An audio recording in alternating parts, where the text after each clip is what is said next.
It's that time of the week again. We are here this particular week previewing the 3M Open with my man Stephen Hennessey, managing editor, Golf Digest. You can look him up on Twitter at S_Hennessey GD. He's host of the Be Right podcast, and that's what brings us here to read the lines preview of the 3M Open. Stephen, welcome to the show. Thanks for spending the time with me today. Keith, pleasure. Thanks so much for having me. All right. Mentioned it in the opening. We got to talk about the 3M Open. It's the week after a major championship. No hangover for you and I. We got to dive right into this. TPC Twin Cities. Let's head right out to Minnesota. What stands out about this golf course? Give me a first impression for those that are watching this. Yeah, so we've had this tournament 3 years now in the PGA Tour, so we have a little data to go off on it. Typically, it's been kind of middle scoring in terms of the other courses on tour. So, it's a TBC course. I think it's pretty straightforward in terms of what it presents, and I think people, know what to expect when you get a TPC course. It's going to be, kind of a birdie fest. You're going to need to go pretty low. The past few years, the weather has presented some wind, so that's been the challenge of it. So if they don't get wind, it could be pretty low scoring. There is a lot of water on this course. I think that's the first thing that people will notice. I think 15 of the 18 holes have water hazards. So, that being said, I think it's kind of forgiving off the tee. The fairways are quite wide. So, if you're super off your line, then, you're going to be in some trouble. There's some trees, fescue. But other than that, we saw Cameron Champ win last year. Some big hitters like Gary Woodland contend. But there is a path for the shorter hitter who's more accurate, who hits a bunch of greens, gets a hot putter. That's what we saw Michael Thompson do the previous year. And Matthew Wolff was the year before that in quite the shootout. That was an entertaining one with Colin Morikawa. And, they obviously, Matt Wolff trumped Bryson DeChambeau at the end. So that was a good inaugural 3M Open. The field, unfortunately, isn't that good this year. We'll get into that, Keith. But, it should be entertaining, a bunch of birdies. And, by TPC course standards, I think this is, a somewhat interesting one. Well, you mentioned it there. Wide open fairways. I think that comes from the designer, Arnold Palmer. If you look at some of his other courses that they've used on the PGA Tour, the one that always sticks out in my mind is TPC Boston, which is certainly a shootout, but it's a creative shootout. There's different types of holes that are there. I think one of the underlying themes this week that might get overlooked is that people don't realize that the course plays at elevation. So it sits at 1,000 feet. Even though it is like the sixth longest course on tour at 7,400 and change, I think that you got to take into account that at 1,000 feet you can reduce or you can increase carry distance by about 2%. Temperatures plan to be in the 90s. Humidity is going to be in the high 80%, 90%.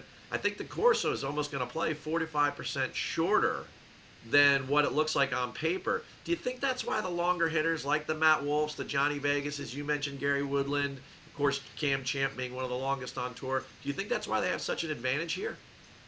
Yeah, I think so for sure. I mean, it becomes a wedge fest in a way. You make a great point about it being at elevation and, these guys hitting it farther. I think it's an absolute advantage. Like I said, there's a couple paths if you're super on with your iron play and get a hot putter. But yeah, it like most weeks, it's such an advantage to be long off the tee. And so far after 3 years, I think that's what we've seen here. All right, we mentioned one of the skill sets then off the tee. You're talking about being more of a plotter, a little bit of more of a chess-like player, like a Colin Morikawa who's played well there. Let's get into the skill set that we need this week. Based upon course conditions, weather, and some of the things we've talked about already, right? Outside of driving the ball far, is there something else that peaks for you in order to contend? To me, it's birdie or better percentage. So I got that weighed very heavily in my modeling this week. So you're going to need to make a bunch of birdies. The par 4 numbers are pretty easy by PGA Tour standards too. So I think, you have to gain strokes on the par 4s. And to your point, Keith, given how short this course could play, you're really going to need to take advantage of the par 4s. And par 3s are, also kind of below the tour average in terms of scoring. So yeah, approach play, off the tee, and birdie or better. I think those are the most important things this week. When I look at some of the winners, and I think about the guys that contend, like Tony Finau, or a winner like Cam Champ, not the world's greatest putters. It seems as if these greens are pretty flat. Does this week fall under one of those weeks like it did back at the Wells Fargo, where all of a sudden you see guys like Keegan Bradley that hit the ball great, but aren't the greatest putters? Is there? How do you feel like the greens are going to dictate who contends this week? Yeah, that's a great point. I remember, I think it was last year, Emiliano Grillo was right up there as well, and he's one of the worst putters, best ball strikers on tour, and so I think that is kind of anecdotal evidence for what you say. The undulations are pretty subtle here. It's a public course, resort course, so the breaks and the rolls are pretty flat compared to some other courses that they play. So you could get a super hot putter and that could propel you. But yeah, I think that brings in the guys who are typically not great putters into the mix this week. Give me another characteristic or two you put in your model that you're trying to use in order to figure out this week's winner. Yeah, I think around the green play, not as important as other weeks. So, I'm really I'm weighing heavily the off the tee numbers and distance. So, that the approach play, and particularly the approach play from 125 to 150 and 150 to 175. I think those are some big numbers this week. And yeah, off the tee, like I said, I think that's huge. So yeah, those things, I don't think it's a week when it's a TPC course. I don't think you have to look, too far into the advanced stats to get a picture of who's going to win and who's going to play well. I think there's a good history for that. So yeah, that's really what I'm looking at. And like I said, the par 4 scoring ranges too. I've isolated those. So yeah, pretty cut and dry for me. Who's going to play well? I mean, it's an eclectic group of par 4s. There's a couple under 300. There's the 16th that it says it's over 400, but they play it as drivable to kind of give the ending a little bit of electricity there. But then you've got 4 of the toughest 5 holes on the golf course are par 4s. So it's an interesting group. I love that strokes gained par 4 just total rather than picking a bucket. I think that's a great route to go to try to figure somebody out. Now, let's get to that point where at the top of the board, we don't have a lot of chalk. I think we've got 3 of the top 25 in the world, 6 of the top 50, and only like 13 of the top 100. So maybe favorites is a better word than, the world's best here or whatever. But who do you like at the top of the board if you had to pick a winner? Yeah, it's interesting for me at the top.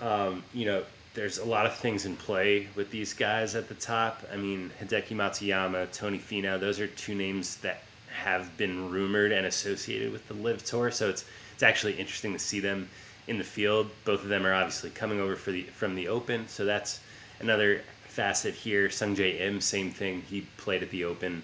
And he played pretty poorly. He finished pretty much dead last. So I'm not so interested in Sungjae. His iron play numbers not too strong. He lost over 10 strokes putting last week, which that could totally flip this week. But I just haven't seen enough from Sungjae. Out of the top half or the top 3 guys, I would say Tony Finau, just given his ceiling, and he's played pretty consistently over the last 2 or 3 months. I'm just not willing to go there at an event, Keith, that we've seen the last 3 years. The average price of a winner has been one of these long shots, 150 to 1. Matt Wolff, when he won, was 175. Michael Thompson was up there. And Cam Champ, same thing last year. So I'd rather I will bet a couple of these guys in the middle tier, but then also go up to the long shots. Yeah, I mean, you got to extend the favorites to at least maybe under 40 to 1, and there's some great names in that 25 to 40 category. Is there somebody there that in particular, just one guy that pops for you? Yeah, 2 guys for me. Davis Riley, we're waiting to see him kind of break out, and that par 4 scoring stat that we talked about in the last 36 rounds, Davis Riley's top 5 strokes gained par 4 scoring. So I think he's kind of got the complete game. I see his game suiting any type of course, a birdie fest. I think it absolutely does. So I've bet Davis Riley. The other guy for me is Cameron Davis, who's just playing really good golf. 2 top 10s his past two starts, he's also in this range below 40-1. He just seems to be trending toward a victory. I've bet him the past few weeks, so I can't miss out on it. To me, his strength is his off the tee game. He could be a little wayward off the tee, but I don't think that's necessarily going to hurt you here. So he's just kind of firing on all cylinders right now. So those are my two favorites in that range. Hey man, there's no hotter name than Cam on the PGA. Exactly. Yeah, it's good to be a Cam. So That would not surprise me. And this time of year seems to work for him. The Rocket Mortgage. yeah. His first win is. So he's definitely one of those guys. All right, so I looked it up. The average world ranking of the winners of the first three editions is 663. There, Steven. All right, capped off by Matt Wolff at 60. He was ranked 1600 in the world. But no, Michael Thompson was like 208, and Cam Champ was there's that name again. It was 125th. So further down the board we have to look. So give me a good one or two long shots that are above 100-1 that you definitely have your eye on. Yeah, I think someone who played well on Sunday at the Open, probably no one was paying attention to it, but if you had some money on it very early in the morning, then maybe it caught your attention, was Garrick Higgo, the South African. I think he shot a 5 or 6 under on Sunday, and he kind of falls into that category, Keith, of a plotter.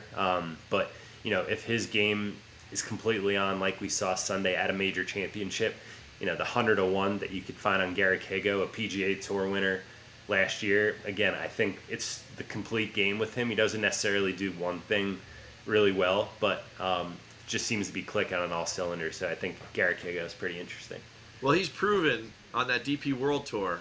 I remember that run last year in the Canary Islands where I think he was like 100 over or 100 under in like 3 rounds. I mean, the guy was unbelievable. He could go low. Yeah, he could go low, a little southpaw action. I like that. that.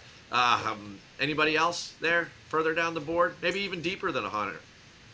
Yeah, I mean, you can make the case for a lot of these guys. I think like Bo Hoag has been playing really well lately. He's 150-1. He has a propensity to get pretty hot. I remember he played well at the Waste Management. I think it was 2 years ago, like these TPC courses. And then Brandon Hagee is just someone I believe in. Really long off the tee. I bet him at the Barbasol in Kentucky, and he contended. He was around, had a chance over the weekend. Just didn't get it done. But 250-1 on Brandon Hagee, I think is someone else who's worth taking a long shot on. Hey, believe it or not, Bo Hoag's a great name because he's got top 10 course history stats to back up the fact that he's actually worth a little sprinkle. There's no doubt about it. So. I love that name there. And speaking of something else I love to shed a little light on the LPGA. They have their 4th major of the year coming this week. They're over in France at the Evian Championship. I know at Golf Digest you are the managing editor of all the betting coverage, so I'm sure that you're paying attention to what's going on over there on the lake aside, the Evian Championship. And the ladies, 4th major, they've had a very compelling season. Is there a name or two in particular over there we should be paying attention to? Because those that read the line know that I cover the LPGA as much as I cover the PGA Tour. And I'd love to know from you who you've got your eye on there over in France. Yeah, I have a few, Keith. I'll see if you endorse my picks. I feel like you're more plugged into the LPGA betting scene, but a few names to me. I mean, Jennifer Cupcho has been playing really well. Won the team event. Was it last week? So she's 35-1. Has a few victories this year. I just thought that number is pretty interesting. Like most, Lydia Ko is certainly interesting to me. I'm just kind of waiting for that next major win from her. She's been kind of quiet the past few months, if I'm knowing that correctly. Minjee Lee has not been quiet, and I just think she's super talented. Kind of drafting off of her brother's success. Minwoo Lee had an Open championship. So she's rightfully the favorite. But the name that's most interesting to me, Keith, is Celine Boutier. She's a French golfer, so at home at the Evian, and has been playing some really nice golf this year. So I was surprised to see her at 50-1. I know in some other events she's been more like 25-30. So I think she presents some value too.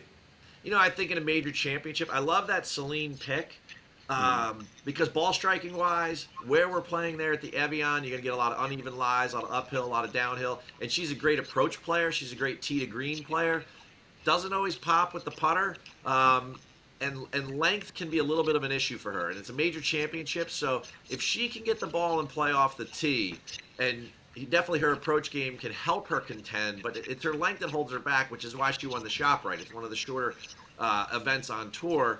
But hometown crowd, maybe a little adrenaline, maybe a little extra distance off the tee. You never know. I think if we're talking distance off the tee and great young players, the one person I have my eye on is Athaya Thitikul. She was fourth at the KPMG, but she's already won this year. Young Thailand player, 19 years old. Love her. And if you were talking about course history, I love Si Young Kim. You know, I think that she's had, like, in the last 5 years, she's had 4 top 15 finishes. So that definitely be somebody to keep my eye on. And she played well. I was down there in Washington at the KPMG. She played well there. But I do I love Celine Boutier. I love that story there. It's been a year of narratives, you know, and it's been interesting, you know, looking at somebody like Matt Fitzpatrick, who won the amateur at TCC and then he won the U.S. Open. Some of this stuff makes a lot of sense. Cam Smith made a lot of sense to me. Rory made a lot of sense to me. Look who was at the top of the board. So I love all those picks. And you know what I love? I love that you had 15 minutes to spend with us this week on Read the Line. Man, you're an expert. You'll be back soon. So stay on top of things, and I'll give you a call in a couple weeks. Thanks for the time. Sounds good. Thanks so much for having me, Keith.